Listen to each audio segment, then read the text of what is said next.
राधे राधे बच्चों, मैं हूँ हृदय से एससीजी इंस्टीट्यूट से। महाभारत की बेटा नई वीडियो में आपका बहुत बहुत स्वागत है। और इस वीडियो में हम जो है करने वाले हैं बेटा ट्रिग्नोमेट्री, बिल्कुल बेसिक लेवल से। आपको बेटा ट्रिग्नोमेट्री से मोहब्बत होने वाली है इस वीडियो से। तो एक चीज बहुत अच्छे से ध्यान रखेंगे, बारीकी से हर चीज करेंगे बेटा इस वीडियो में हम। और ट्रिग्नोमेट्री क्या है, किस तरह से हम इसके क्वेश्चन सॉल्व करेंगे, क्या बेसिक चीजें हैं, वो सारी इस वीडियो में हम देखने जा रहे हैं। देखो बेटा, ट्रिग्नोमेट्री जो है करने वाले बच्चों के लिए बहुत बहुत आसान होती है, लेकिन अगर नहीं प्रैक्टिस करोगे तो बेटा कितनी बार भी कर लोगे नहीं आएगी आपको। ठीक है, तो ट्रिग्नोमेट्री बेटा जनरली बेस्ड है आपके राइट एंगल ट्रायंगल से। तो सबसे पहले बेटा हम थोड़ा सा राइट एंगल ट्रायंगल के बारे में जान लेते हैं। लेट्स सपोज ये मेरे पास एक राइट एंगल ट्रायंगल है ABC।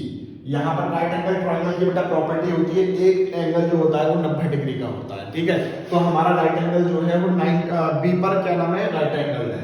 अगर आप लोगों को पता होगा, बचपन से आप लोग पढ़ते हुए आ रहे होंगे कि ये वाली जो साइड होती है बेटा A और B, वो क्या होती है बेटा, परपेंडिकुलर होती है। AB क्या हो जाएगी यहाँ पर, परपेंडिकुलर हो जाएगी। ठीक है बेटा, दूसरी बात क्या है, जो AC होती है वो क्या होती है, जो लॉन्गेस्ट साइड होती है किसी भी ट्रायंगल की, वो क्या होती है बेटा, हाइपोटेन्यूस। ठीक है बेटा, और जो BC होती है वो क्या होता है बेटा, बेस होता है। ये वाली बात क्लियर हो गई। तो ये तीन साइड्स होती हैं हमारे इस ट्रायंगल के अंदर। क्लियर है ये वाली बात बहुत अच्छे से। तो पाइथागोरस थ्योरम सारे बच्चे जानते होंगे, आप लोगों ने पहले ही पढ़ा होगा। तो पाइथागोरस के अकॉर्डिंगली हम इसका क्या है बेटा, क्या कहती है पाइथागोरस थ्योरम, कहती है हमारी की जो हाइपोटेन्यूस है उसका स्क्वायर अगर आप कर रहे हो तो वो दो साइड्स के स्क्वायर के सम के इक्वल होता है। कहने का मतलब क्या होगा, AB का स्क्वायर प्लस में BC का स्क्वायर। ये वाली बात क्लियर हो गई। ये हमारी क्या होती है बेटा, हाइपोटेन्यूस होती है। इस फॉर्मूले से आप जो है बेटा, अगर आपके पास दो साइड्स दे रखी होंगी तो तीसरी साइड आप आसानी से निकाल सकते हो। लेट्स सपोज अगर मैंने आपसे कहा बेटा कि इसको बेटा एक एग्जांपल से समझते हैं। मान लो अगर आपके पास ये 7 दे रखी है और ये 24 दे रखी है। क्लियर हो गई मेरी बात। तो आपके पास जो AC है वो कितनी आएगी, चलिए चेक करते हैं बेटा। तो AC का स्क्वायर इज इक्वल टू में AB आपके पास 7 दे रखी है, तो 7 का स्क्वायर प्लस में 24 का स्क्वायर। ठीक है बेटा, तो AC का स्क्वायर इक्वल टू में 49 प्लस में कितना हो जाएगा, ये 576। क्लियर हो गई वाली बात।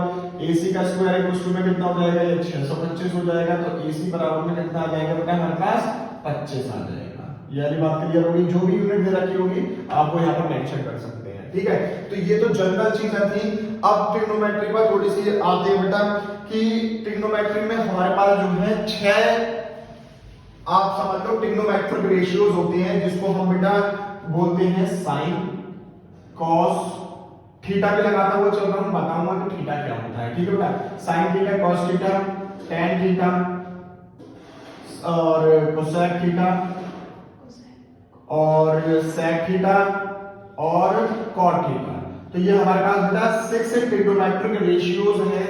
ठीक है, इनके बेस पर पूरी की पूरी ट्रिग्नोमेट्री बेस्ड है। ठीक है, तो आप लोगों को एक छोटी सी ट्रिक याद रखनी पड़ेगी। इसमें बेटा क्या होती है, सब लोगों ने पढ़ा होगा बचपन में, क्या कि पाकिस्तान भूखा प्यासा और हिंदुस्तान हरा भरा। जैसा भी आपका मन करे बेटा आप उस हिसाब से याद कर सकते हो। हमने बचपन में ऐसे याद करा है, हमारे टीचर ने ऐसे याद करवाया है, तो हम भी इसी तरह से ही बता रहे हैं आपको। ठीक है, बाकी आपकी इच्छा है जैसा आप याद करना चाहें इसको।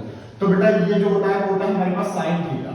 ठीक है, तो साइन थीटा इक्वल टू में क्या हो जाएगा, P अपॉन में H। तो मैं यहाँ पे लिख सकता हूँ बेटा P अपॉन में H। कोई दिक्कत किसी बच्चे को? ठीक है, साइन थीटा के बाद ये होता है हमारे पास बेटा cos थीटा। तो cos थीटा क्या हो जाएगा, B अपॉन में H हो जाएगा। ये वाली बात अच्छे से समझ में आ रही है ना। ये होता है हमारे पास बेटा क्या है, tan थीटा। tan थीटा क्या हो जाएगा बेटा, P अपॉन में B। क्लियर हो गई ये बात। अब देखो बेटा, साइन का रेसिप्रोकल जो होता है वो होता है हमारा कोसेक थीटा। ठीक है, तो ये उल्टा हो जाएगा, ये हो जाएगा H अपॉन में P। तो कोसेक थीटा को आप क्या लिख सकते हो बेटा, H अपॉन में P। ये वाली बात क्लियर हो गई। सेक थीटा किसका रेसिप्रोकल होता है बेटा, cos थीटा का होता है। तो इसकी जगह क्या लिख सकते हो, H अपॉन में B। ये वाली बात क्लियर हो गई। और cot थीटा जो होता है वो रेसिप्रोकल होता है बेटा tan थीटा का। तो आप जो है cot थीटा की जगह क्या लिख सकते हो, B अपॉन में P। ये वाली बात क्लियर हो गई। तो ये हमारे फॉर्मूले बन चुके हैं। दो फॉर्मूले और बता रहा हूं बेटा आपको मैं कि tan theta is equal to में होता है हमारे पास sin थीटा अपॉन में cos थीटा। ठीक है, तो मैं आप लोगों को बेटा इसका भी प्रूफ बताऊंगा कि tan थीटा इक्वल टू में sin थीटा कैसे आया हुआ है। दूसरा हमारे पास बेटा फॉर्मूला होता है cot थीटा इक्वल टू में cos थीटा अपॉन में sin थीटा। ठीक है, एक का मैं बताऊंगा आपको, एक का आपको होमवर्क में करना होगा। ठीक है, और मुझे बताना है कि सही आ रहा है या नहीं आ रहा है कमेंट सेक्शन में। क्लियर हो गई? तो tan थीटा बराबर sin थीटा अपॉन में cos थीटा कैसे आया है वो समझिएगा बेटा। sin थीटा का फॉर्मूला आपने क्या लिखा था, p अपॉन में h, यस और नो? तो यहां पर लिख दिया मैंने p अपॉन में h। cos थीटा कहां है, b अपॉन में h, तो इसको b अपॉन में h लिख दिया। ठीक है बेटा, ये आपकी जो कंडीशन बन गई है वो बन गई है क्या बेटा, a अपॉन b अपॉन में c अपॉन में d। ठीक है, तो ये तो कैंसिल आउट हो जाएंगे, तो ये आपके पास क्या बचेगा, सिर्फ p अपॉन में b। तो tan थीटा बराबर में क्या आ गया आपके पास, p अपॉन में b। अगर आप देख रहे होंगे tan थीटा बराबर में क्या आ रहा है बेटा, p अपॉन में b आ रहा है, इसका मतलब क्या होगा मैथमेटिकली कि tan थीटा बराबर में sin थीटा होता है। ये वाली बात क्लियर हो गई। सिमिलरली आप बेटा cot थीटा को भी निकाल सकते हो, ये बात समझ में आ रही है अच्छे से? ठीक है, अब क्या होता है, आप लोगों से क्या करवा लिया जाता है क्वेश्चन में कि भाई जो है आप लोग एक काम ये करिए कि भाई आपके पास जो है इसी क्वेश्चन को अगर मैं ले लेता हूं तो देखो यहाँ पर क्या होगा, आपके पास ये वाली साइड टेबल दे रखी थी, यहाँ पर ये वाली साइड टेबल दे रखी थी, ये वाली साइड निकलवाई गई थी आप लोगों से। ठीक है, तो आपने ये वाली साइड निकाल दी, कितनी आ गई बेटा, 25 आ गई। अब आपसे कहा जा रहा है कि जितने भी ट्रिग्नोमेट्रिक रेशियोज हैं, 6 के 6 ट्रिग्नोमेट्रिक रेशियोज हैं, आप उनकी वैल्यूज निकाल के दिखाओ। ठीक है, चलिए बेटा निकालते हैं। तो अगर मैं बात करता हूं बेटा sin थीटा की, तो कितना होता है p अपॉन में h, तो परपेंडिकुलर कितना है बेटा 7 और अपॉन में हाइपोटेन्यूज कितना है 25 है, तो ये कितना हो जाएगा बेटा 7 अपॉन में 25। ऐसे क्वेश्चन बोर्ड में पूछ लिए जाते हैं। एक अलग तरह के भी क्वेश्चन आते हैं, वो भी मैं आपको डिस्कस करूंगा।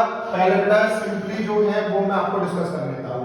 तो cos थीटा का फॉर्मूला क्या होता है बेटा, b अपॉन में h होता है, तो बेस कितना था 24 अपॉन में हाइपोटेन्यूज कितना दे रखा था बेटा 25 निकाला है आपने। क्लियर हो गई? इसी तरह से आप tan थीटा भी निकाल सकते हो। तो tan थीटा इक्वल टू में क्या था, p अपॉन में b, तो परपेंडिकुलर बोले तो 7 अपॉन में बेस कितना था हमारे पास 24 था। ठीक है, अब एक चीज और समझा बेटा आपको, sin थीटा जो है cosec थीटा का रेसिप्रोकल हो रहा था। ठीक है, तो cosec थीटा अगर मुझे निकालना होगा तो मैं क्या करूंगा बेटा, इसका रेसिप्रोकल कर दूंगा या इसको ऐसे करके लिखूंगा 25 अपॉन में 7। ये वाली बात क्लियर हो गई? 25 ऊपर आ जाएगा, 7 नीचे आ जाएगा। सिमिलरली जो cos थीटा था वो sec थीटा का रेसिप्रोकल था, तो sec थीटा बराबर में क्या हो जाएगा आपके पास बेटा 25 अपॉन में 24। क्लियर हो गई वाली बात? अब tan थीटा का जो रेसिप्रोकल था वो क्या था cot थीटा, तो cot थीटा इक्वल टू क्या हो जाएगा 24 अपॉन में 7। तो इस तरह के जनरल क्वेश्चन आप लोगों से पूछ लिए जाते हैं। ये बेसिक चीजें थी बेटा इस चैप्टर की। अगर आप लोगों को यहां तक समझ में आया हो तो कमेंट सेक्शन में बताएं। हम लोग बेटा एक्सरसाइज का हर एक क्वेश्चन करेंगे, ठीक है, एग्जांपल भी करेंगे, लेकिन जो है पहले आप लोगों को मुझे समझाना था कि बेस क्या है इस चैप्टर का। तो बेस आपका बेटा जनरली यही है। अगर और क्वेश्चंस आएंगे तो और क्वेश्चंस भी करते चलेंगे। अगर यहां तक आप लोगों को वीडियो अच्छी लगी हो तो लाइक करें, कमेंट करें, शेयर करें अपने फ्रेंड्स के साथ, और चैनल को बेटा सब्सक्राइब कर ले। राधे राधे।